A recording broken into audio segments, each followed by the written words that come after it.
Olá, seja bem-vindo, seja bem-vinda. Eu gostaria de começar hoje com uma pergunta. Você sabe se você está assistindo esse vídeo? Veja, eu não estou perguntando se você acha, não estou perguntando se parece, eu estou perguntando se você sabe. Eu vou mais além. Você sabe se você está acordado ou acordada agora? Você sabe se uma pessoa que te mandou mensagem no WhatsApp está te falando a verdade? Você sabe se aquela notícia que apareceu hoje para você no Instagram, no Facebook, no TikTok, no seu feed é confiável? Você sabe se uma lembrança que você tem de algo que aconteceu, de uma conversa difícil, acontece exatamente como você lembra ou como você conta para as pessoas? E mais ainda, mais importante, você sabe se as suas opiniões, sejam políticas, morais, religiosas, científicas, pessoais, são realmente suas? Ou será que elas foram formadas por repetição, por costume, pelo algoritmo, por medo, desejo, grupo, família, bolha, por trauma, por autoridade? Essas perguntas parecem simples. E quando eu te pergunto, você sabe se está acordado? Muito provavelmente você me diga, ora, sim, eu acordei, estou acordado. Mas, se a gente for analisar com cuidado, essas perguntas elas não são tão simples quanto parecem. Aliás, elas nos permitem tirar conclusões muito pouco óbvias. E elas abrem uma das áreas mais importantes da filosofia, que é a epistemologia. Epistemologia, de modo geral, é a investigação sobre o conhecimento. Em alguns dicionários aparece como teoria do conhecimento. Mas quando eu falo de conhecimento, eu não estou falando apenas no sentido escolar de aprender conceito, de aprender conteúdo. A epistemologia pergunta algo mais radical. Ela quer saber o que é conhecer. Quando uma crença passa de simples opinião para conhecimento, o que justifica uma crença? Quais são as fontes confiáveis do que sabemos? Quais são os limites do nosso conhecimento? A epistemologia pergunta algo fundamental. Quando eu digo que eu sei de algo, o que precisa estar acontecendo na minha mente e no mundo para que essa frase seja legítima e verdadeira?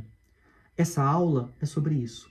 Não é uma aula de filosofia para apenas aspirantes e pessoas que amam filosofia. É uma aula para qualquer pessoa que vive num mundo em que a informação virou rotina, virou ambiente. Hoje nós respiramos informação. A gente acorda e muitas vezes, antes mesmo de escovar os dentes, nós olhamos o celular. E no celular nós recebemos notícias, vídeos, prints, alertas, diagnósticos, previsões, conselhos, propagandas, mapas, avaliações, notas, rankings, recomendações do algoritmo. E qual que é o grande problema dessa avalanche de informações que nos inunda? É que informação não é automaticamente conhecimento. Uma imagem pode ser falsa, um especialista pode estar errado, a sua lembrança pode estar distorcida, a sua intuição pode ser simplesmente preconceito. Uma estatística pode ser muito bem mal interpretada. A sua experiência pessoal pode até ser real, mas ela é só sua e, portanto, é muito limitada. Uma narrativa pode fazer sentido e ainda assim ser falsa.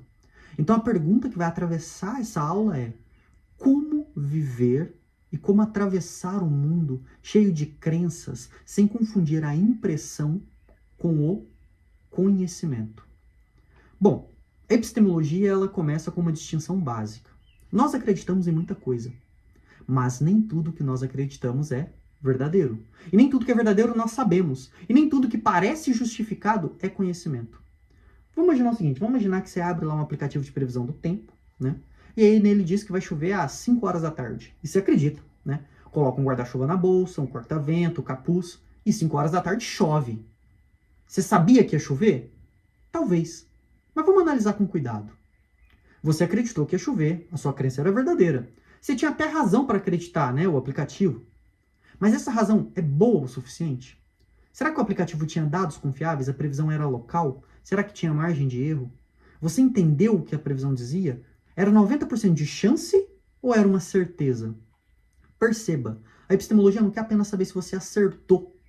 Ela quer saber se você acertou do jeito certo.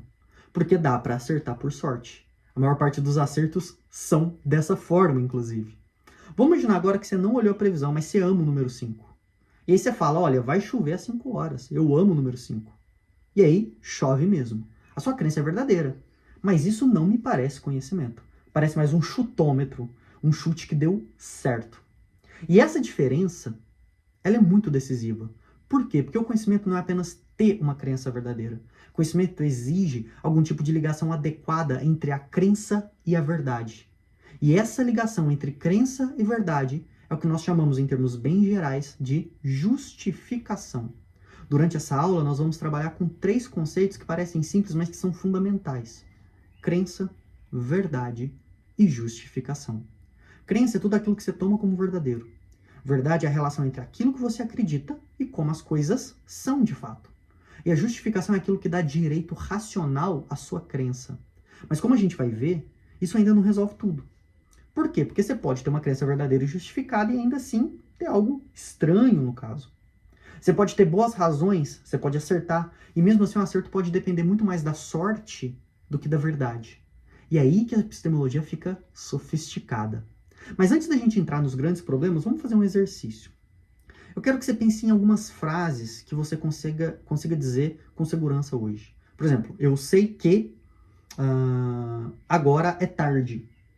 Eu sei que meu nome é, eu sei que eu moro em, eu sei que este isqueiro está na minha mão, eu sei que tal político mentiu, eu sei que a Terra gira em torno do Sol, eu sei que tal atitude é injusta, eu sei que Deus existe ou que Deus não existe, eu sei que tal pessoa me traiu, eu sei que eu traí tal pessoa, eu sei que esse tratamento médico funciona, eu sei que essa notícia é falsa. Só que agora observe, todas essas frases têm o mesmo formato, né? Todas começam com eu sei que, mas elas não têm a mesma base. Por quê? Porque algumas vêm da percepção, olha, eu vejo que está de tarde, eu ouço, eu toco. Algumas vêm da memória, olha, eu me lembro que foi assim. Outras vêm da introspecção, olha, eu sinto, eu percebo algo em mim. Algumas vêm da razão, olha, eu compreendo que uma contradição não pode ser verdadeira. Algumas vêm do testemunho, alguém me contou, uma instituição publicou, um professor me ensinou, um médico explicou. E algumas vêm de inferência, eu juntei várias pistas e concluí tal coisa. E aí a gente precisa entender essas bases. Entender essas bases e investigar as fontes do conhecimento. Depois que a gente investigar a fonte do conhecimento, a gente pode entender como o conhecimento cresce. Depois, o que de fato é o conhecimento e testar se esse conhecimento de fato resiste aí à realidade. A ideia é simples. Ao final dessa aula, você não vai apenas saber mais sobre epistemologia. Eu espero que você tenha uma ferramenta para examinar sua própria vida intelectual, sua própria existência.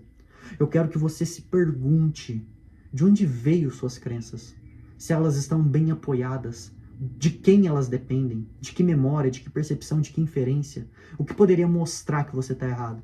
Você está buscando a verdade ou você está apenas buscando confirmação, uma validação externa? E talvez uma das perguntas mais importantes hoje é: você quer conhecer ou você quer simplesmente ter razão? Para a gente entender isso, a gente precisa começar por algum lugar. E vamos começar pela crença. Na filosofia, crença não significa necessariamente uma fé religiosa. Crença é qualquer estado mental em que você toma algo como verdadeiro. Se eu digo, olha, o café está quente, eu tenho uma crença. Se eu digo, meu amigo está atrasado, eu tenho outra crença. Se eu digo, a vacina funcionou, eu tenho uma crença. Se eu digo, uma pessoa não gosta de mim, também é uma crença. Se eu digo, a democracia está em crise, também é outra crença. Essa crença ela pode ser forte, ela pode ser fraca. Ela pode ser consciente ou automática.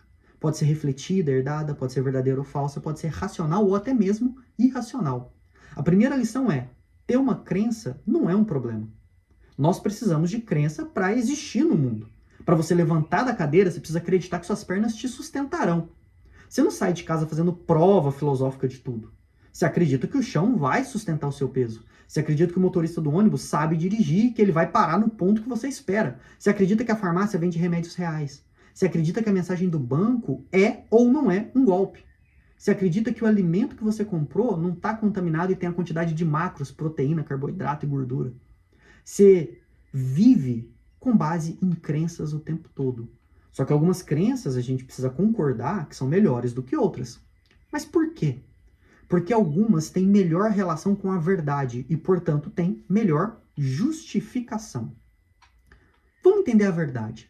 A verdade não depende apenas da intensidade da sua crença. Você pode acreditar muito numa coisa e ela ser falsa. Você pode duvidar muito de algo e ela ser verdadeira. Você pode estar emocionalmente ligado a uma crença e ainda assim ela ser falsa. Eu sei que isso é duro, mas quando você entende isso, você se liberta. Porque a intensidade psicológica de uma crença não prova a sua verdade. Quando você se sente um merda e você acredita de verdade que você é um merda, isso não quer dizer que é verdade. Uma pessoa pode dizer, olha, eu sinto do fundo do meu coração que eu sou um merda, que eu sou um bosta. Tudo bem. Isso descreve a força subjetiva da sua crença. Mas ainda não mostra que ela corresponde ou não aos fatos. Outra pessoa pode dizer, olha, todo mundo no meu grupo sabe que isso é verdade. Todo mundo sabe que eu sou um bosta. Tá, Isso aí mostra só o consenso dentro de um grupo específico. Mas um consenso também pode errar. E outra pessoa pode dizer, olha, eu vi na internet. Isso pode mostrar a origem, mas a origem não é garantia de nada. Outra pessoa pode dizer, uma IA me respondeu, perguntei no chat GPT e falou, realmente, você é um bosta. Isso só mostra que o processamento da linguagem é capaz de dar acesso a alguns padrões. Mas a resposta convincente não é automaticamente conhecimento. Então a gente precisa fazer uma pergunta mais exigente. Por que essa crença deveria ser aceita como verdadeira? E essa pergunta é importante porque ela nos leva à justificação. Justificação é aquilo que torna uma crença racionalmente aceitável ou não. Não é uma garantia absoluta, não é uma certeza matemática em todos os casos, não é uma blindagem contra o erro, não é uma verdade absoluta, mas é uma boa razão para acreditar. Se eu olho pela janela e eu vejo uma rua molhada, eu ouço trovões, eu vejo pessoas com guarda-chuva, eu sinto o cheiro, né, da terra molhada, eu tenho uma boa razão para acreditar que choveu ou que, pelo menos, está chovendo.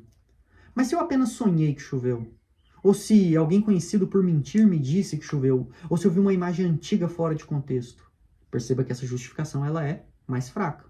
A epistemologia investiga esses graus, esses tipos de apoio que a gente dá para as nossas crenças. E vamos então fazer, a partir disso, uma distinção muito importante. Existe uma diferença entre ter justificação para acreditar em algo e acreditar em algo justificadamente. Veja, uma coisa é eu ter justificação para acreditar. Outra coisa é eu acreditar de forma justificada. Eu sei que parece a mesma coisa, mas não é.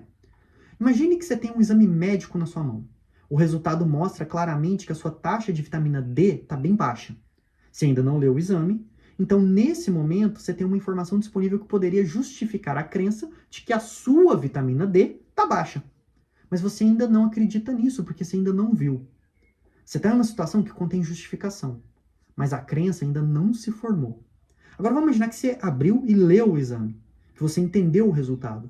Você conferiu que é realmente o seu nome no documento. Você sabe que o laboratório é confiável, então você acredita, olha, a minha vitamina D está baixa. Agora você não tem apenas justificação disponível. Você acredita com base na sua justificação. E essa distinção é poderosa, porque a primeira é uma justificação da situação. Olha, o ambiente informacional oferece razões. Mas a segunda é uma justificação da sua crença. A sua crença, de fato, se apoia nessas razões. O material de base distingue exatamente essa diferença entre estar justificado em crer e crer de forma justificada, mostrando que nós podemos ter razões disponíveis para acreditar em algo sem efetivamente formar essa crença. Vamos trazer isso para um caso atual. Vamos imaginar que você recebe aí no WhatsApp um link, e esse link diz: nova taxa será cobrada a todos os usuários de Pix amanhã. Aí você tem várias possibilidades. A primeira é, você acredita imediatamente porque o título te assustou. Aí você, vamos lá. Segunda, você não acredita porque já viu muitos golpes parecidos, inclusive deputados aí fazendo videozinho sobre taxação do Pix. Terceiro, você abre a matéria, você verifica a fonte, você vê se há comunicado oficial, você compara com vários portais, você procura o contexto e só então forma uma crença. A diferença entre essas três atitudes não é apenas emocional, ela é epistemológica.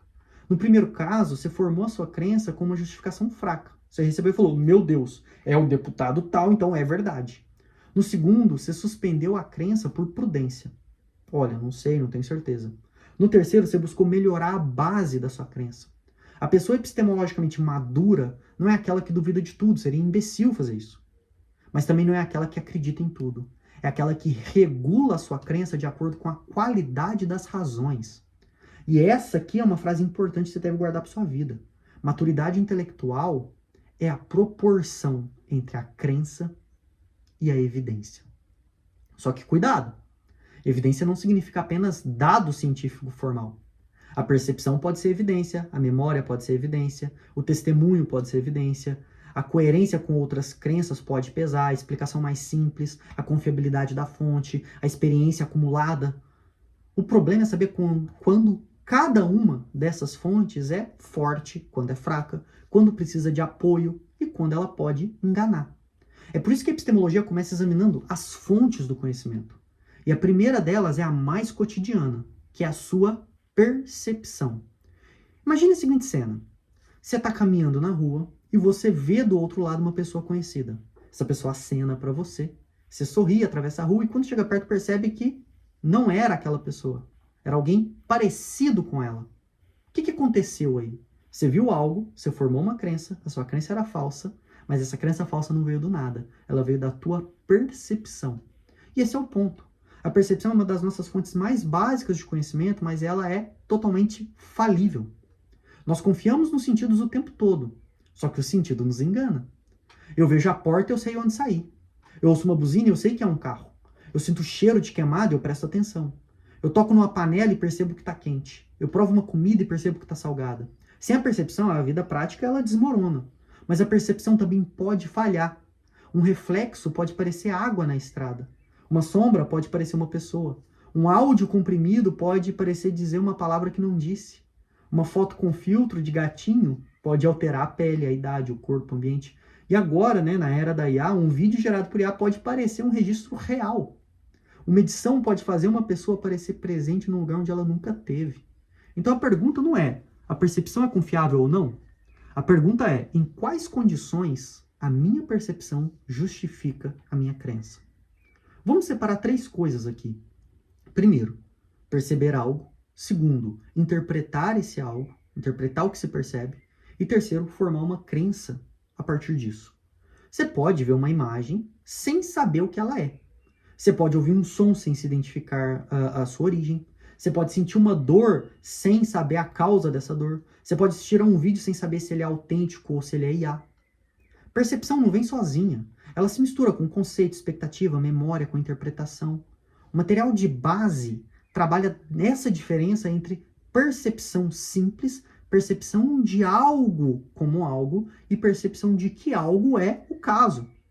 Essa distinção ajuda a explicar por que ver, interpretar e saber não são exatamente a mesma operação. Vamos usar um exemplo bem cotidiano. Você olha para uma tela, você vê uma imagem de uma pessoa pública dizendo algo absurdo, tipo, o Pix será taxado, hein? Primeira camada, você vê cores, formas, movimento. Segunda camada, você interpreta aquilo como um rosto, uma pessoa, uma fala.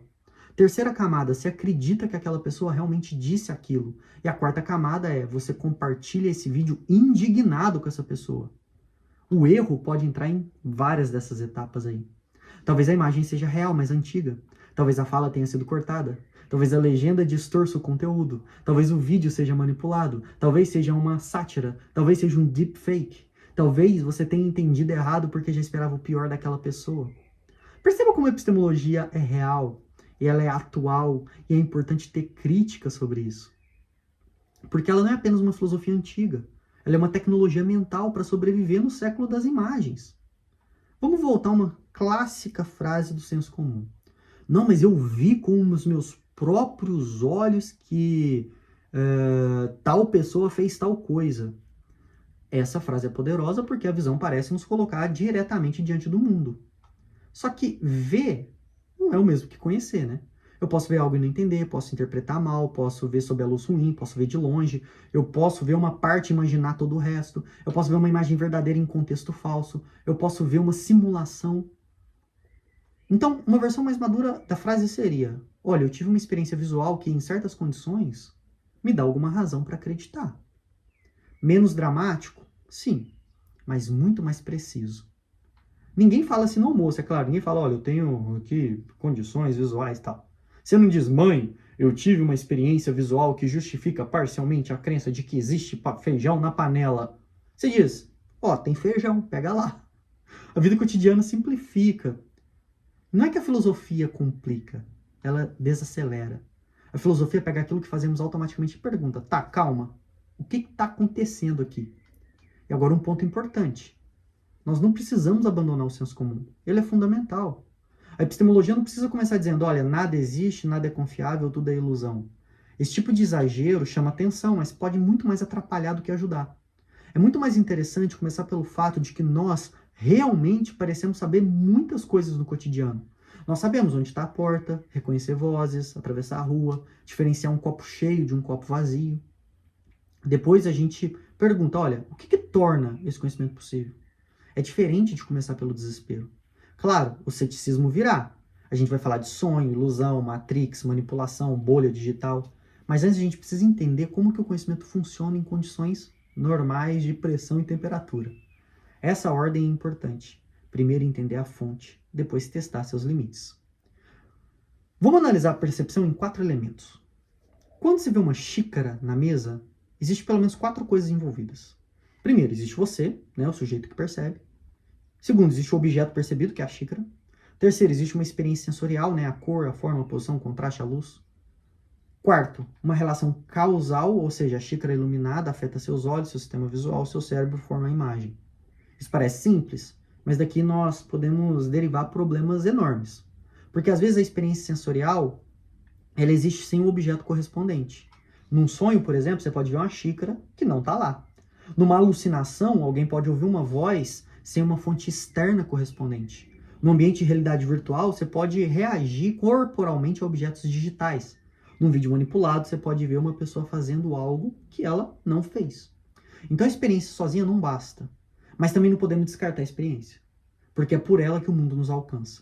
O desafio é entender quando a experiência sensorial nos conecta corretamente ao mundo e quando é que ela nos engana. Vamos pensar em outro exemplo. Imagine que você está num restaurante, o garçom traz 2 copos, um com refrigerante normal, outro com refrigerante zero. Visualmente parecem iguais. Você prova e diz, olha, esse aqui é o zero. Você pode estar certo, né? Sua crença veio do seu paladar. Mas alguém pode perguntar, você sabe mesmo ou você está chutando?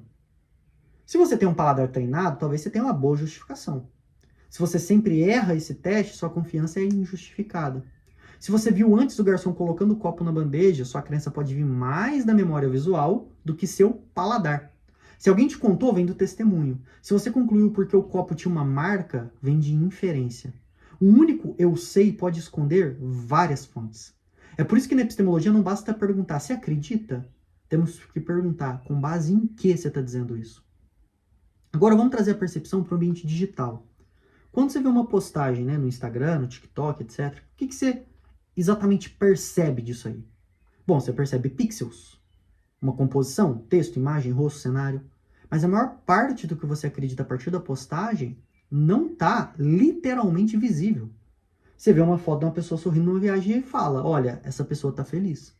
Mas a felicidade não é simplesmente visível como a cor da camiseta.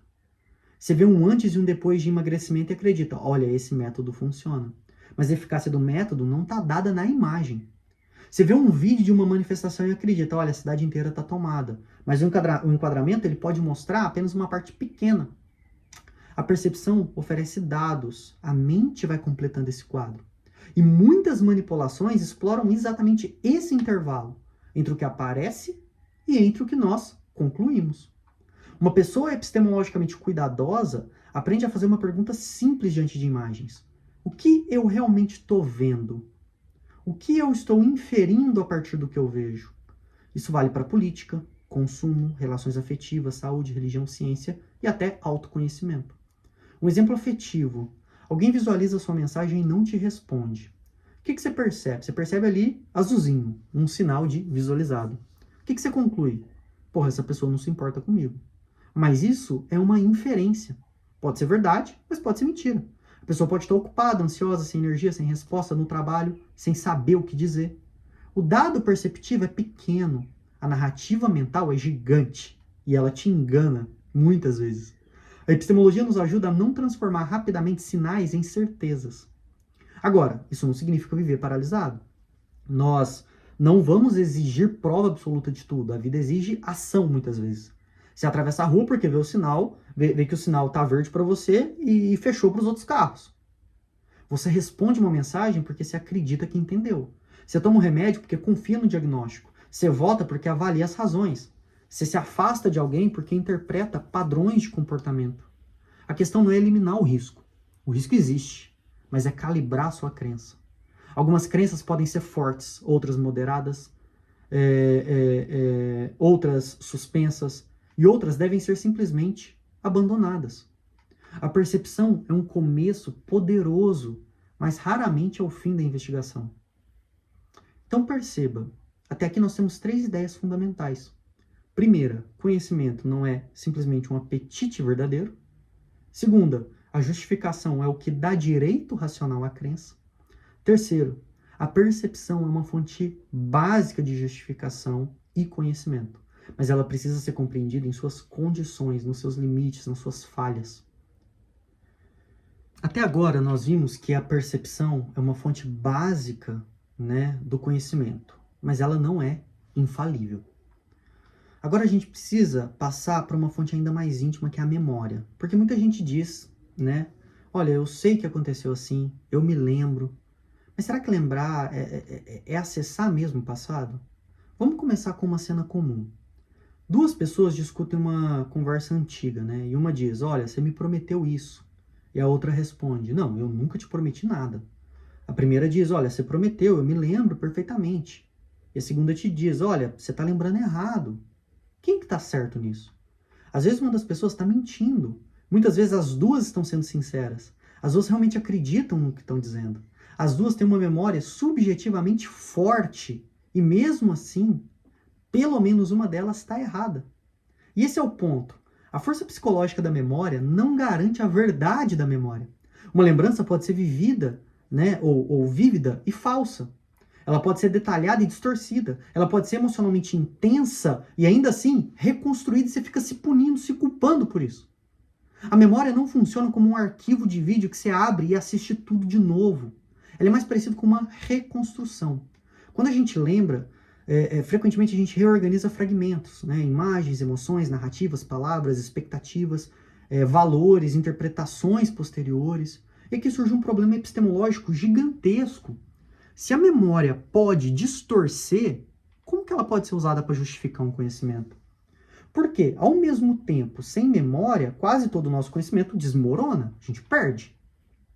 Você sabe seu nome porque você se lembra, sabe onde você mora, o seu idioma, o que você estudou, quem são seus amigos, o que você comeu ontem, né, onde trabalhou, com quem conversou, o que prometeu, porque você lembra. Sem memória, o conhecimento não se acumula. O conhecimento não se desenvolve. A percepção nos dá acesso ao presente. A memória preserva o que foi adquirido. Essa palavra é importante, ela preserva. A memória, em muitos casos, não cria o conhecimento do nada. Ela conserva algo que veio de outra fonte. Você viu algo ontem, hoje você lembra. Você ouviu uma explicação, depois você recorda. Você leu uma informação, mais tarde você usa. Você viveu uma experiência, depois ela orienta as suas ações. Então a memória é como uma ponte entre o presente e o passado, mas uma ponte pode ser forte ou frágil. Vamos fazer uma distinção importante aqui. Existe uma diferença entre lembrar que algo aconteceu, ter uma crença sobre o passado e imaginar algo sobre o passado. Imagine que você encontra uma pessoa usando uma jaqueta vermelha. De repente você pensa, olha, ela estava com essa mesma jaqueta no aniversário do ano passado. Pode ser memória, pode ser inferência, pode ser imaginação, ou pode ser simplesmente uma confusão. O fato de uma crença ser sobre o passado não significa que ela seja uma memória. E esse ponto, ele é um dos pontos fundamentais. Uma crença sobre o passado pode nascer de um testemunho, alguém te contou. Pode nascer de uma foto, você viu a imagem. Pode nascer da imaginação, você completou essa cena. Pode nascer da repetição, você ouviu tantas vezes a história familiar que passou a lembrar dela dessa forma. Pode nascer de uma memória genuína. Então não basta perguntar, isso é sobre o passado? A gente tem que perguntar, tá, qual é a base dessa crença sobre o passado? Vamos a um exemplo atual, fotos e vídeos no seu celular, lá no seu Google Fotos, né? Você olha para uma foto antiga e diz, olha, eu lembro perfeitamente desse dia. Mas às vezes a foto não apenas registra a memória, ela altera a sua memória. Você pode lembrar mais da foto do que do acontecimento. Você pode lembrar da pose, mas não do que você estava sentindo. Você pode esquecer o conflito que aconteceu antes, você pode romantizar a viagem porque o álbum mostra apenas os melhores momentos, porque ninguém tira foto de nego brigando. Você pode concluir que aquela fase era feliz porque as imagens eram bonitas. As redes sociais transformaram a memória em curadoria. E isso é absurdo, porque nós não guardamos apenas o passado, nós editamos, nós legendamos, nós publicamos e nós revisitamos o passado com filtros. E depois a gente começa a acreditar nessa versão editada como se fosse verdade. Isso vale também para suas relações, tá? Depois de um término, a pessoa pode lembrar apenas de coisas boas e pensar, porra, eu perdi a melhor pessoa da minha vida, vacilei. Ou pode lembrar apenas das coisas ruins. Nossa, que lá foi livramento, nada lhe prestou. Nos dois casos, a memória está sendo guiada por uma emoção do presente. Quando eu tô com saudade, o passado fica dourado. Mas quando eu tô ferido, o passado fica obscuro. Quando eu tô com raiva, detalhes neutros viram sinais de maldade, de manipulação. Quando eu tô apaixonado, sinais problemáticos viram detalhes pequenos. A memória não é só armazenamento. Ela está ligada ao desejo, à dor, ao medo e à sua identidade. Agora, isso não significa que a memória não serve para nada. Muito pelo contrário, tá? A memória é uma das formas mais importantes da nossa vida epistêmica. O ponto não é desconfiar de toda a memória. O ponto é entender que memórias têm condições de confiabilidade. Uma memória é mais forte quando ela é estável, quando se conecta com outras lembranças, quando é confirmada por registros independentes, quando não depende apenas da sua emoção intensa, quando não foi contaminada por uma sugestão externa. Vamos pensar num exemplo jurídico, né? Uma testemunha diz que viu um crime. Ela reconhece alguém, ela está muito confiante, mas a confiança da testemunha sozinha não basta. A pergunta é, tá, quanto tempo passou? A iluminação era boa? Você viu a pessoa por quanto tempo? Tinha estresse? Tinha arma? Ela foi exposta a fotos antes do reconhecimento? Alguém sugeriu uma resposta? Ela viu notícias sobre o caso? Sua memória foi influenciada por conversas posteriores? A epistemologia da memória tem consequências práticas, porque ela afeta tribunais, terapia, relações familiares, jornalismo, história, política, até a sua saúde mental. Vamos pensar na política. Muita gente diz, olha, naquela época era melhor. Mas que época? Melhor para quem? Com base em que dados? Você está lembrando da sua juventude ou você está avaliando objetivamente um período histórico? Você está lembrando da economia, da sua família, da música, da sensação de segurança, da infância ou de uma propaganda?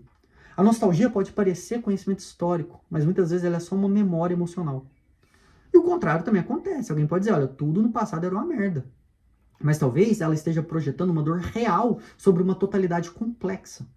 A memória pessoal não pode substituir a investigação histórica. Ela pode ser evidência, mas não é uma evidência absoluta. Vamos colocar isso de maneira simples. Memória é uma fonte de justificação, mas ela pode ser derrotada. E o que significa derrotar uma memória? Significa que uma razão posterior pode enfraquecer ou anular uma justificação inicial. Por exemplo, eu tenho uma memória clara de ter trancado a porta. Essa memória me dá alguma justificação para acreditar que eu tranquei. Mas então eu recebo uma notificação da fechadora eletrônica ou do síndico do prédio dizendo que a porta está aberta. Ou alguém em casa manda mensagem dizendo, olha, você esqueceu de trancar a porta. Agora minha memória perdeu força. Ela não desapareceu, mas foi derrotada por evidências contrárias. Isso acontece o tempo todo. Você lembra que pagou uma conta, mas aí seu aplicativo mostra que não. Você lembra que respondeu um e-mail, mas a caixa de enviados não mostra nada. Você lembra que marcou reunião às 15, mas o convite está para as 14 e a pessoa ficou uma hora te esperando. Você lembra que alguém disse uma frase específica, mas a gravação mostra que ela disse outra. Nesse caso, a postura epistemologicamente madura não é dizer, olha, não importa, eu lembro. A postura madura é dizer, olha, minha memória me dava uma razão, mas agora apareceu uma razão melhor contra a minha memória. Isso não é fraqueza, isso não é vergonhoso, isso é racionalidade. Vamos agora diferenciar, então, 3 atitudes. Primeira, a de idolatrar uma memória, né? Dizer, se eu lembro é verdade. A segunda, destruir a memória, quer dizer, olha, a memória nunca vale para nada. E a terceira é avaliar a memória. É dizer, olha, minha lembrança é uma fonte relevante, mas eu preciso considerar as condições e o contexto de possíveis derrotadores dessa memória. A terceira atitude me parece a mais racional e, portanto, um pouco melhor.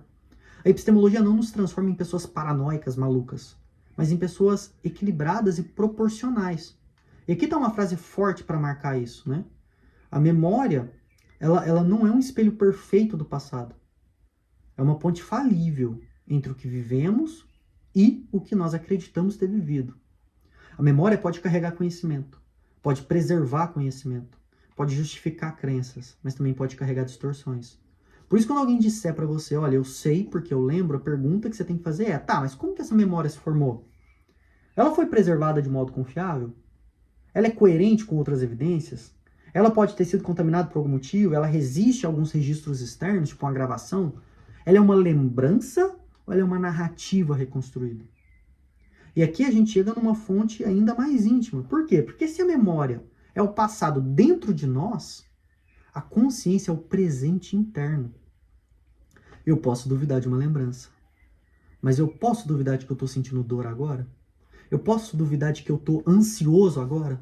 Eu posso duvidar de que eu estou pensando agora? E para isso a gente precisa de entender o autoconhecimento, né? Ou seja, o que eu sei sobre mim mesmo. A consciência. Eita, palavrinha difícil. Até agora a gente falou de percepção de memória. Percepção parece nos abrir para o mundo externo e a memória parece nos ligar ao passado. Mas e a consciência? A consciência nos coloca diante da vida mental do presente. Eu sinto dor, eu tô com medo, eu tô pensando em alguém, eu tô imaginando uma música, eu tô em dúvida, eu tô irritado, ansioso, tentando lembrar uma palavra. E esses estados parecem ter um tipo especial de acesso, né? Porque se eu digo eu tô com dor, normalmente ninguém olha pra mim e responde, tá, como você sabe que você tá com dor? Claro, alguém pode duvidar se eu tô fingindo, mas pra mim a dor parece imediatamente disponível. E esse é o fascínio da introspecção. Introspecção significa literalmente olhar pra dentro. Mas cuidado com essa metáfora, né? Porque quando eu olho para uma mesa, existe um objeto externo diante de mim. Quando eu olho para dentro, não é uma pequena câmera interna filmando os meus pensamentos. A introspecção não é uma visão ocular voltada para dentro. É uma forma de consciência dos próprios estados mentais. Isso é difícil pra caralho. Eu não vejo a minha dor como eu vejo uma cadeira, né? Eu sinto a minha dor. Eu tô consciente da minha dor. E aqui a gente tem que fazer uma distinção importante. Existem estados mentais que têm uma qualidade sentida, né? Dor, prazer, ansiedade, medo, fome, cansaço, tesão, alegria, tristeza. Mas existem estados mentais mais intencionais ou mais abstratos e representacionais, né? Tipo acreditar, desejar, esperar, lembrar, imaginar, duvidar, decidir. Essas duas dimensões se misturam, mas elas não são diferentes. Sentir ansiedade não é exatamente o mesmo que acreditar que eu estou em perigo. Sentir raiva não é exatamente o mesmo que julgar que eu fui injustiçado. Desejar algo não é o mesmo que sentir prazer com algo. Acreditar que alguém mentiu não é o mesmo que sentir desconfiança. A consciência nos dá acesso a muita coisa, mas esse acesso nem sempre é simples. Vamos pensar que uma pessoa diz o seguinte, olha, eu tô com raiva porque você me desrespeitou. Ela sabe que tá com raiva? Provavelmente sim. Mas ela sabe que a causa da raiva foi o desrespeito? Aí já é another 500. É outros 500. O sentimento presente pode ser conhecido diretamente. A interpretação da causa do sentimento pode ser falsa, falível. E essa distinção é essencial. Por quê? Porque eu posso saber que eu estou ansioso, mas eu posso estar errado sobre por que eu estou ansioso. Eu posso pensar que eu estou ansioso por conta de algo que eu fiz, quando na verdade eu estou ansioso pelas coisas que eu passei quando eu estava crescendo, por falta de sono, por excesso de café, por pressão acumulada, ou simplesmente por medo de ser rejeitado. Eu posso saber que eu tô triste, mas eu posso estar errado ao dizer que eu tô triste porque minha vida não tem sentido, ou porque eu não consigo me perdoar. Talvez eu esteja só exausto, talvez eu tenha recebido muitas más notícias na minha vida. Talvez eu esteja isolado na Alemanha, sozinho, há 9 meses. Talvez meu corpo esteja desregulado. A consciência me dá acesso ao estado, mas não necessariamente a explicação correta desse estado. Isso é muito importante para debates atuais sobre saúde mental. Hoje muita gente aprendeu a nomear as emoções, né? Ansiedade, gatilho, trauma, burnout, dependência emocional, necessidade de validação, narcisismo, gaslighting. Esse vocabulário ele pode ajudar, nomear de fato ajuda, mas também pode criar uma ilusão de autoconhecimento. Nomear um estado não significa que eu compreendo ele completamente, tá? Uma pessoa pode dizer, olha, isso me deu gatilho. Talvez sim. Mas o que exatamente aconteceu? Foi a memória traumática? Foi a frustração? Foi a vergonha? Foi o medo? Foi a raiva? Foi uma interpretação? Foi uma reação proporcional ou desproporcional a algo? A introspecção é valiosa, mas ela precisa de cuidado. Vamos tocar num ponto delicado, né? Será que nós temos acesso privilegiado à nossa mente? Em certo sentido, nós temos, sim. Ninguém sente a minha dor do modo como eu sinto. Ninguém vive o meu medo exatamente como eu vivo. Ninguém acessa a minha experiência em primeira pessoa como eu acesso. Mas acesso privilegiado não é o mesmo que infalibilidade. Eu posso estar enganado sobre mim mesmo. Eu posso confundir inveja com senso de justiça. Posso chamar medo de prudência. Posso chamar ressentimento de lucidez e maturidade. Posso chamar desejo de destino, carência de amor, orgulho de princípio, fuga de liberdade e, sei lá, um desvio moral de erro permanente. Essa é uma das frases mais importantes aqui que a gente tem que se ligar. Nós somos autoridades sobre parte da nossa vida, da nossa vida interior. Mas nós não somos deuses transparentes para nós mesmos. Existe autoconhecimento, mas também existe autoengano. Vamos pegar um exemplo da vida cotidiana. Vamos dizer que você recebe uma crítica do trabalho, né? E na hora você diz, olha, não fiquei incomodado, tô de boa. Foda-se. Mas aí você passa o dia inteiro pensando na crítica, fica irritado com outras pessoas. Você reescreve mentalmente a conversa várias vezes. Você imagina respostas melhores que você poderia ter dado. Você sente vontade de provar que o outro tá errado. Talvez você estivesse incomodado desde o começo, mas você não reconheceu. Por quê? Porque às vezes a consciência vem em camadas. Ao que sentimos, ao que nós admitimos sentir e ao que nós conseguimos nomear. Existe o que nós queremos que os outros pensem que sentimos e existe o que queremos pensar sobre nós mesmos. A introspecção pode ser obscurecida pelo desejo de manter uma imagem de si. E quando você quebra essa imagem de si mesmo, você percebe que essa imagem é falsa, a dor e a ansiedade é absurda. Né? Vamos pensar um outro exemplo, né? Um pouco menos pessoal. Consumo e algoritmo. Vamos imaginar que você abre uma loja online e compra algo. E aí você diz, olha, eu escolhi livremente, eu quis essa bolsa, eu quis esse sapato. Mas será que você sabe exatamente por que você quis? Você estava precisando? Talvez tenha sido necessidade real. Mas pode ter sido comparação social, pode ter sido um anúncio repetido, pode ter sido tristeza, recompensa emocional, design da plataforma, né? Sensação artificial de urgências, tipo, últimas unidades, só mais 30 minutos para esse cupom de desconto. Você sabe que você desejou, mas talvez não saiba completamente como o desejo foi produzido. E esse é um ponto epistemológico e ao mesmo tempo político. Se eu não conheço bem minhas próprias motivações, eu posso ser manipulado facilmente. A consciência, então, é uma fonte básica de justificação para certas crenças sobre a própria mente. Quando eu digo que eu estou sentindo dor agora, essa crença normalmente não precisa de uma longa prova. Quando eu digo estou imaginando a voz de alguém, isso parece imediatamente justificado. Quando eu digo que eu estou em dúvida, a própria experiência de hesitação me dá razão para acreditar que eu estou com dúvida mesmo. Mas quando passo da experiência para uma interpretação mais ampla, a justificação precisa de mais apoio. Eu estou com raiva é uma coisa. Eu estou com raiva porque você é uma pessoa horrível e foi cuzão comigo é outra. Eu estou triste é uma coisa. Eu estou triste porque tudo na minha vida fracassou é outra. Eu estou desconfortável é uma coisa. Eu estou desconfortável porque essa pessoa tem má intenção de me deixar desconfortável é outra coisa. Muitas confusões humanas começam quando nós transformamos estados internos em diagnósticos externos. Então a pergunta que a gente tem que fazer diante da introspecção é: o que exatamente eu sei por consciência direta? E o que eu estou inferindo a partir do que eu sinto? Essa pergunta pode te salvar e pode salvar sua relação. Em vez de dizer você me odeia ou eu me odeio, eu posso dizer, olha, eu me senti rejeitado quando você não me respondeu.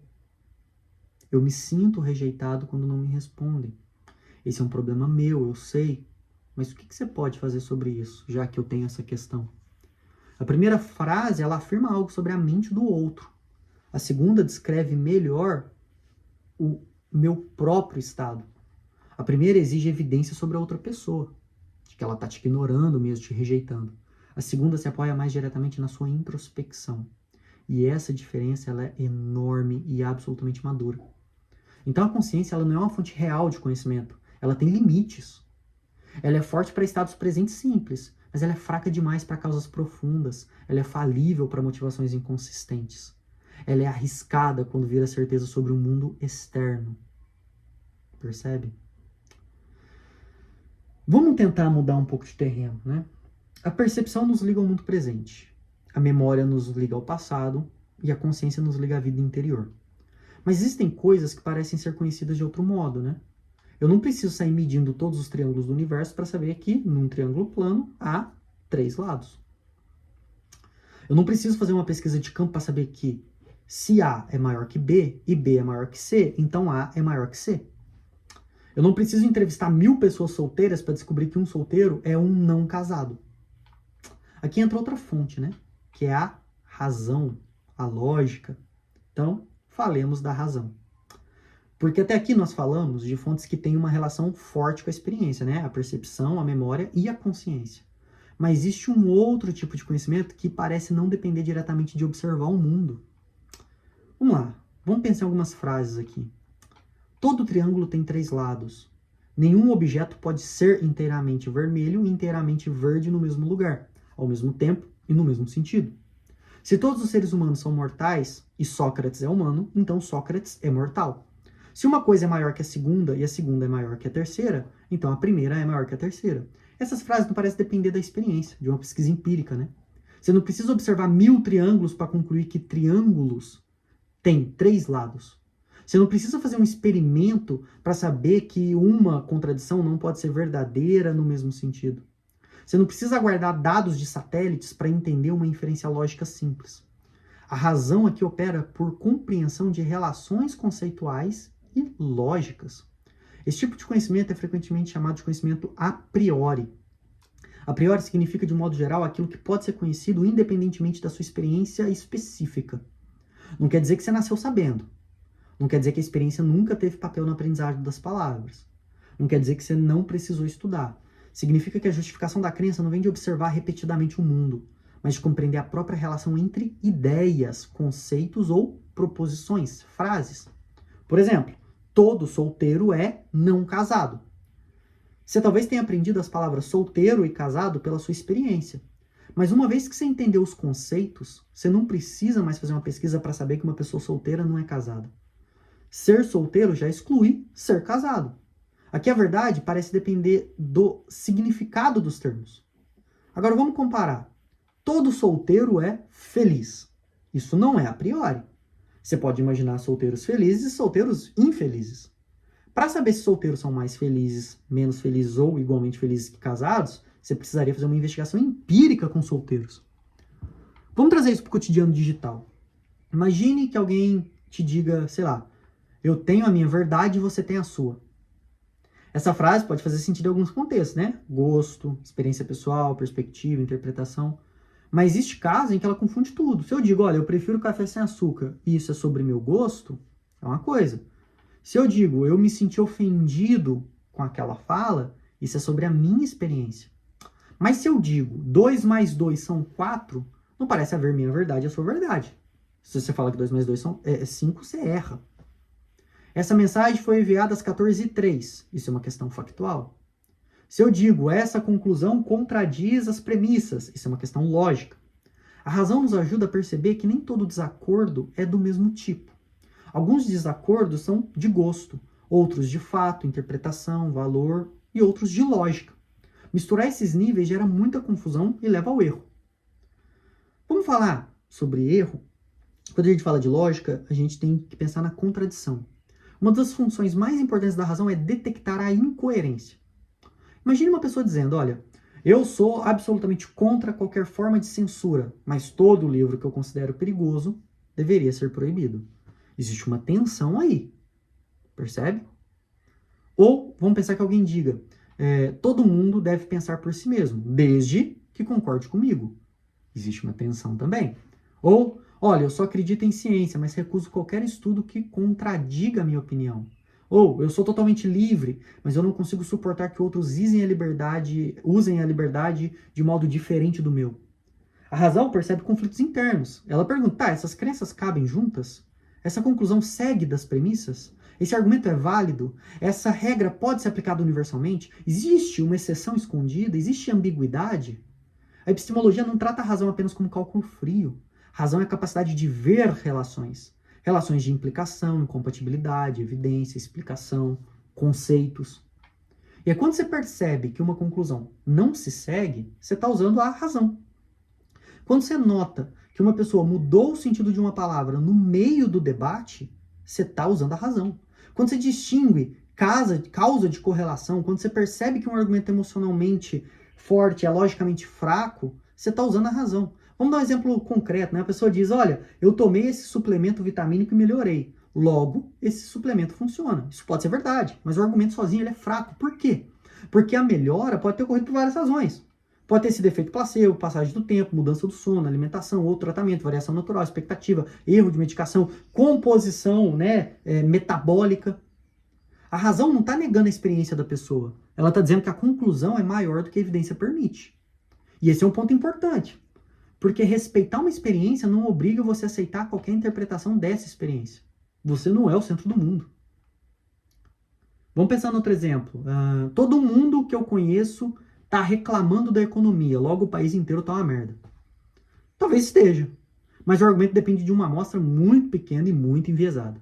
Seu círculo social não é o país inteiro, seu feed não é a sociedade, seus amigos não são a população, e sua timeline não é um instituto de pesquisa. A razão nos ajuda a enxergar esse salto e viver de forma mais equilibrada. E aqui entramos numa distinção que eu pretendo discutir mais para frente, né? Que é a dedução, a indução e a inferência. Mas por enquanto a gente precisa notar uma coisa. A razão não substitui a experiência. Ela organiza a experiência. A experiência fornece dados. A razão avalia relações entre dados e conclusões. Sem experiência, a razão pode ficar vazia. Sem razão, a experiência pode ficar caótica. Agora existe um debate clássico na epistemologia. Quanto do nosso conhecimento vem da razão e quanto que vem da experiência? De um lado, posições racionalistas dão grande peso à razão como fonte do conhecimento, especialmente matemática, lógica, metafísica e alguns princípios fundamentais. Isso não quer dizer que os racionalistas neguem a experiência, mas que a razão é capaz de gerar conhecimento.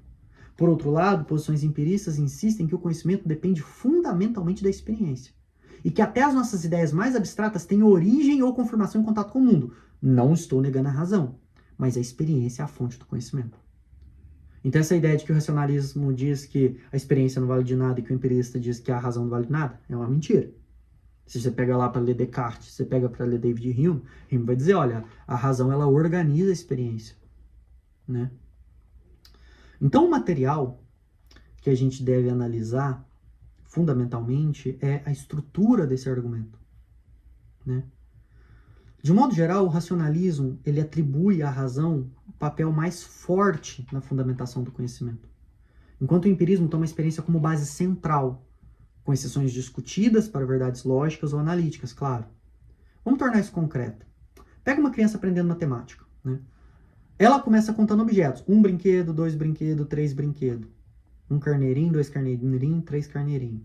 A experiência vai ajudando a formar conceitos. Mas quando ela entende que 2 mais 2 são 4, parece que a verdade não depende mais dos brinquedos nem dos carneirinhos. Concordam comigo? Ela não precisa contar todos os pares de objeto do mundo. Ela compreende a relação numérica. Então a pergunta é, a matemática ela é descoberta pela razão? Ela é uma generalização da experiência? Ela é uma linguagem que a gente inventou? Ela é uma estrutura que a gente aplica ao mundo? E essas perguntas são difíceis pra caralho, né? Assim, os filósofos da matemática que se virem com isso. O importante aqui para nossa aula é perceber que existem crenças justificadas pela compreensão racional, não apenas pela observação. Só que cuidado com um erro muito comum. Existe um erro que é muito comum. Valorizar a razão não significa desprezar sua emoção.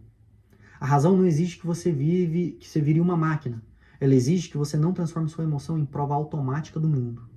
Emoções são dados importantes, mas elas não são juízes finais da verdade. O medo pode alertar, mas também pode distorcer. A raiva pode revelar uma injustiça, mas também pode exagerar a culpa. A empatia pode ampliar a compreensão, mas também pode ser seletiva. A esperança pode sustentar uma ação, mas também pode negar a realidade. A razão pergunta, o que essa emoção está me mostrando? O que ela pode estar escondendo? Isso é extremamente atual. A gente vive numa cultura em que argumentos são muitas vezes avaliados pelo efeito emocional que produzem. Se uma fala me irrita, eu penso que ela é falsa. Se uma fala me conforta, eu penso que ela é verdadeira. Se uma fala confirma meu grupo, eu penso que ela é lúcida. Se ela ameaça minha identidade, eu penso que ela é absurda. Mas a verdade não é obrigada a nos confortar, tá? A razão é, em parte, a capacidade de suportar essa diferença. E aqui, a gente precisa entender 3 funções da razão. Primeiro, reconhecer verdades conceituais e lógicas. Por exemplo, uma coisa não pode ser e não ser no mesmo sentido e ao mesmo tempo. Segundo, avaliar inferências. A conclusão segue ou não segue essa sua afirmação? Terceira, organizar nossas crenças em um sistema mais coerente. Minhas crenças combinam entre si ou elas vivem se contradizendo? Então perceba, até aqui nós temos 4 fontes. Percepção, que é o mundo presente. Memória, que é o mundo preservado. Consciência, que é a vida mental presente. E a razão, que são as relações conceituais, lógicas e inferenciais. Mas falta uma fonte sem a qual a vida humana seria quase impossível. A maior parte do que você sabe não veio de você ver, lembrar, introspectar ou deduzir sozinho. Veio de outras pessoas. dos professores, livros, médicos, jornalistas, cientistas, familiares, mapas, documentos, instituições, bancos de dados, manuais, placas, bulas, pesquisas especialistas, enfim, vieram do testemunho. E o que é mais interessante? Quase tudo que a gente sabe veio dos outros. Então, o testemunho é uma fonte de conhecimento tão comum que quase desaparece da nossa atenção, né? Testemunho aqui não significa apenas testemunhar num tribunal ou dar depoimento religioso. Na epistemologia, testemunha é qualquer situação em que nos formamos nossas crenças com base no que outra pessoa ou instituição nos comunica. Um professor explica, um médico faz o diagnóstico, um jornalista publica, um amigo conta, uma mãe ensina, um manual orienta, um cientista escreve um artigo, um livro, um aplicativo informa uma rota, uma placa diz saída ou vire à esquerda, um rótulo diz que contém glúten ou zero açúcar, um banco envia um alerta, uma IA responde uma pergunta. Tudo isso envolve, de algum modo, o testemunho. Só que a maior parte do que você sabe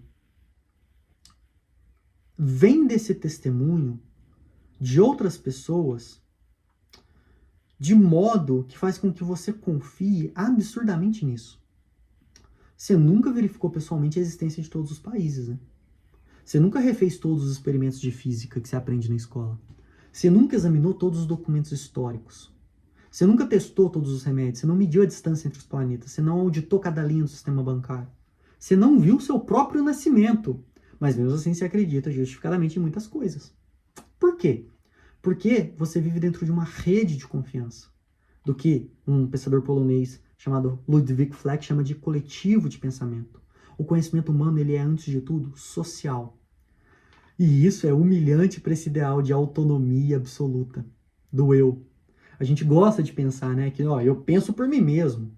Mas pensar por si mesmo não significa produzir sozinho todas as informações que você usa. Pensar por si mesmo significa avaliar bem em quem confiar, quanto confiar e em quais limites. A inteligência não está em desconfiar de tudo, está em confiar bem. E aí vamos separar dois tipos de testemunho. Testemunho formal, né, uma aula, um artigo, um laudo, uma notícia, um relatório, um depoimento, um documento oficial. E um testemunho informal, né, uma conversa, um conselho, um relato, uma mensagem, um comentário, uma indicação, a sua experiência, a experiência pessoal de alguém. Os dois podem transmitir conhecimento, mas os dois também podem falhar. Um artigo pode ser ruim, mal feito. Um amigo pode estar certo, um especialista pode errar. Uma pessoa comum pode relatar algo verdadeiro. Uma instituição pode corrigir os seus métodos, uma comunidade pode repetir, né, um boato por anos. Então a pergunta não é simplesmente veio da autoridade ou veio de pessoa comum? A pergunta é essa fonte é competente, é sincera, é bem posicionada, é adequadamente responsável pelo que afirma? Vamos dar um exemplo médico. Você sente dor e pesquisa sintomas na internet. Aparece vídeo, fórum, influenciadores, relatos, propagandas, artigos. E uma pessoa diz, olha, eu tive isso e curei com um chá. E o outro fala, isso é falta de vitamina, isso é espiritual, falta de Deus. Isso é grave, corra para o hospital agora. Uma IA te dá uma lista de possibilidades, um médico examina, pede exames, interpreta o quadro. Todas essas informações são testemunhos em sentido amplo, mas elas não têm o mesmo peso. A experiência pessoal pode ser sincera, mas ela é limitada. O influenciador pode ser convincente, mas interessado. A IA pode organizar possibilidades, mas não examina seu corpo. O médico pode errar, mas tem informação. Né? Ele tem responsabilidade, ele tem acesso a dados clínicos mesmo sem errar. Confiar racionalmente é distinguir os pesos e as medidas. Vamos pensar no jornalismo. Você lê uma notícia, nova medida econômica será aprovada. Antes de acreditar, você deve perguntar, quem publicou? Existem fontes identificadas? É notícia, opinião ou especulação? Outros veículos confirmam? Existe o documento? O título exagera? A matéria separa fato de interpretação? Existe uma atualização? A fonte tem histórico de correção? Isso é epistemologia aplicada. Não é apenas checar fake news, é compreender como o testemunho funciona. Vamos pensar nas redes sociais. Nas redes, o testemunho vem embalado em performance, né? A pessoa fala olhando para a câmera, usa um tom de certeza, conta uma história emocional, mostra prints, usa cortes rápidos, coloca música dramática, diz que ninguém está falando sobre isso, eu pesquisei para você, a mídia não quer que você saiba, compartilhe antes que apaguem. Esses sinais não garantem verdade. Eles podem gerar confiança psicológica sem justificação epistemológica nenhuma. A pergunta correta não é, pareceu convincente? A pergunta é, quais são as razões? Qual a fonte original? Que competência a pessoa tem? Ela pode estar ganhando algo com isso? Existe correção pública quando ela erra? Outras fontes independentes confirmam? Ela está simplificando demais? Ela está usando medo para acelerar minha crença? O testemunho tem uma psicologia simples e uma epistemologia complexa. Psicologicamente, muitas vezes ouvimos e acreditamos. Uma pessoa confiável fala, nós aceitamos. Um professor explica, o aluno aprende. Um GPS manda virar, o motorista vira. Um amigo diz que o restaurante está fechado, nós mudamos o plano. Mas epistemologicamente, existem condições por trás disso. Eu preciso compreender o que foi dito, preciso perceber que alguém confirmou aquilo, preciso ter alguma razão para tomar a fonte como minimamente confiável. A fonte precisa estar em posição adequada para saber. E em muitos casos, a fonte precisa ela mesma ter adquirido o conhecimento por alguma via confiável. O material de base enfatiza, o material, né, de base das justificações, enfatiza toda essa complexidade. Crenças baseadas em testemunhos podem surgir de modo não inferencial, mas dependem epistemologicamente de outras fontes, como percepção, memória, avaliação, credibilidade. Imagine que alguém diz, existe um incêndio ali no prédio do lado.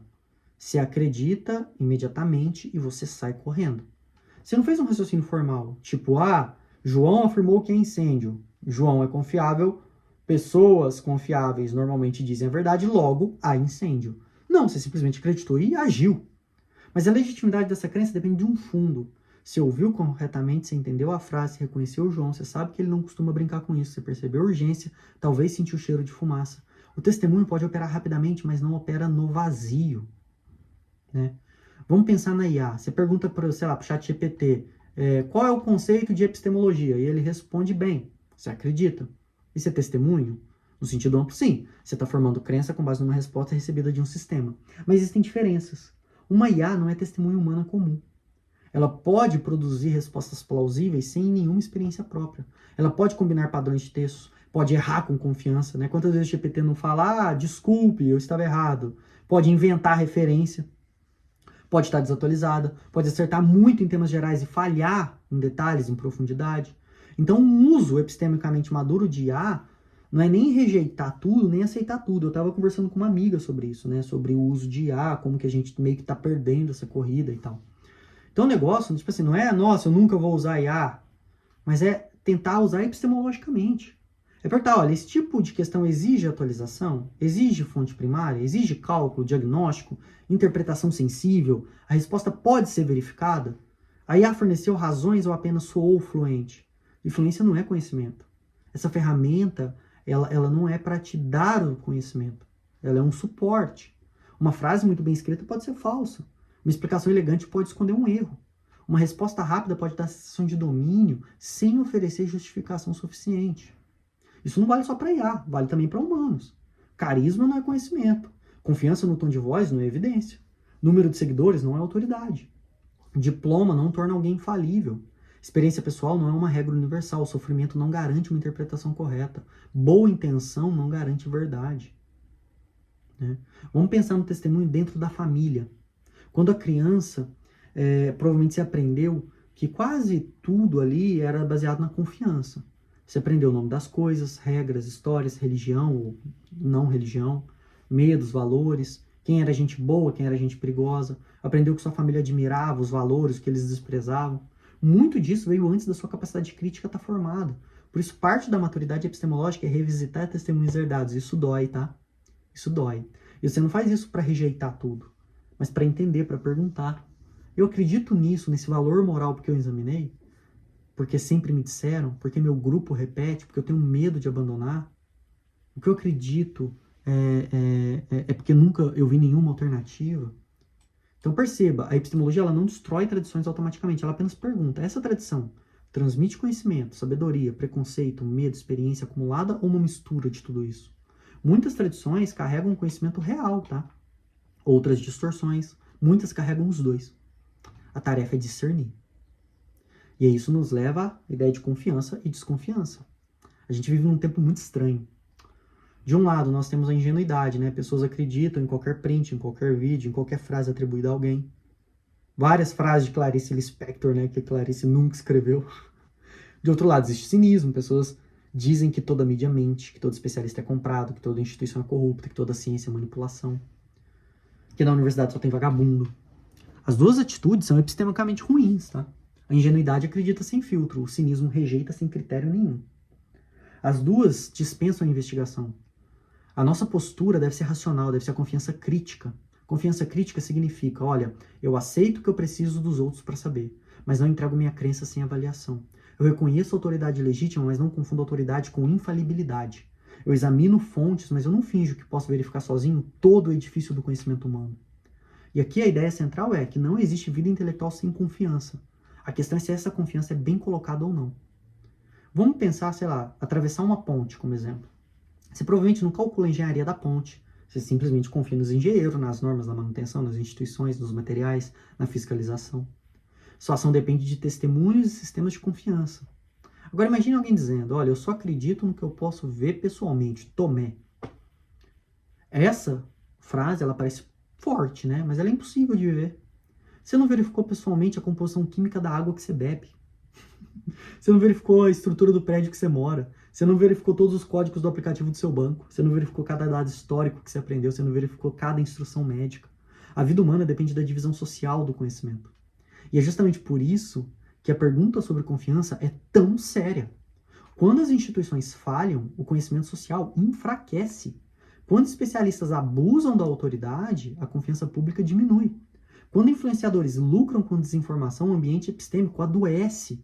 Quando as pessoas compartilham sem verificar, tornam-se canais de contaminação cognitiva. Sim, existe a ética do testemunho. Quando você fala, você pode ajudar alguém a conhecer ou ajudar alguém a se enganar. Antes de compartilhar, você tem que perguntar, olha, eu sei que isso é verdade? Eu tenho boa razão para acreditar? A fonte, ela é confiável? O título corresponde ao conteúdo? Isso pode causar um dano? Isso pode ser falso? Isso, eu estou compartilhando porque é verdadeiro ou porque confirma a minha raiva? Essa última pergunta é decisiva. Porque a maioria das desinformações que circulam, não circulam porque parece verdadeira depois do exame, mas porque parece útil para atacar alguém que a gente já odeia. A crença virou uma arma. E quando a crença vira arma, a verdade vira detalhe. O testemunho, ele é uma fonte indispensável do conhecimento, mas ele é também uma das maiores vias de erro coletivo que existe. Por testemunhos a gente pode aprender ciência, história, linguagem, religião, cultura, técnica, mas por testemunho a gente também pode receber boato, propaganda, teoria da conspiração, preconceito, manipulação, mentira. Por isso a epistemologia do testemunho é uma das áreas mais importantes para o nosso tempo. Então, eu acho que está ficando longo demais isso aqui. Vou tentar resumir. Uma crença baseada em testemunho, ela é mais forte quando a fonte é competente, a fonte é sincera, a fonte está em boa posição para saber, a informação é confirmada por fontes independentes, há transparência, né, sobre os métodos e sobre os limites, há histórico de correção de erros, não há conflito de interesse oculto, a afirmação é proporcional às evidências. E ela é fraca quando ganha com a sua crença, quando usa a urgência emocional, não mostra evidências, demoniza qualquer crítica, pede confiança absoluta, nunca corrige os erros, substitui o argumento por carisma, transforma dúvida em traição.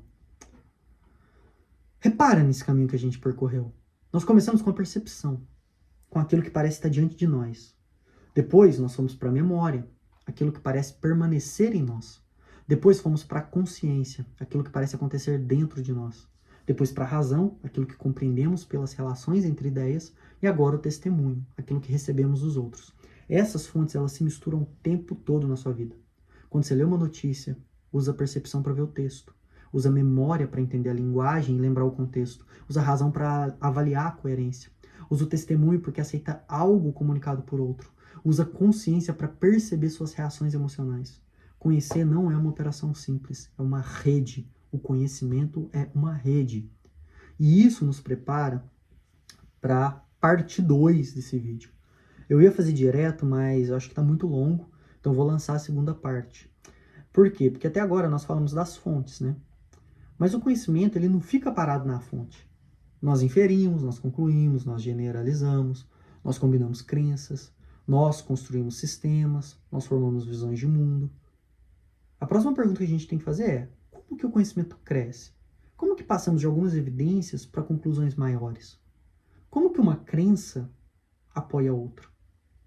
Em que ponto uma inferência deixa de ser racional e vira salto, exagero ou auto-engano? Porque talvez o maior problema não seja apenas acreditar sem evidência. Talvez o maior problema seja pegar uma evidência pequena e construir sobre ela uma certeza enorme. E isso pode destruir sua vida. Fico por aqui e a gente se vê na próxima parte. Muito obrigado e até!